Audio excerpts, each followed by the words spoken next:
একলা একলা কাজ করতে ইচ্ছে করে। পোলাডারে কইলাম যে তাড়াতাড়ি আইস কাজে, আইবে এনে অসময়। আব্বা আব্বা ও আমার বন্ধু। আসসালামু আলাইকুম চাচা। যে কি হয়েছে? ওয়ালাইকুম আসসালাম। হ্যাঁ, কেন হয়েছে বাবা আমার দ্বারে?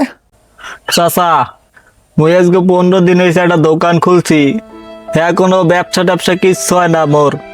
তো আপনার পোলাই কইলে আপনি বলে দোয়া করে দিলে বলে ব্যবসা ট্যাবসা ভালোই হয়, এখানে আইলাম আপনার দ্বারে। হাবাজান, নতুন নতুন ব্যবসার সময় একটু বেচা কিনা কমই হয়, এর জন্য মন খারাপ করবা না। আল্লাহর দ্বারে দোয়া করি যাতে তোমার বেচা কিনা বাইরে যায়। আর তোমার দোকানের প্রথম কাস্টমার আমি হমু। আচ্ছা বাজান, তুমি কি দোকান দেছো? কাকু মুই কাফনের কাপড়ের দোকান দিছি। गाली नहीं दे सकता, गाली नहीं देना। फैमिली फैमिली देखती है এ নতুন কাস্টমার পাই গেছি, চাচাই মোর দোকান নতুন কাস্টমার, প্রথম কাস্টমার হবে চাচাই মোর দোকানের।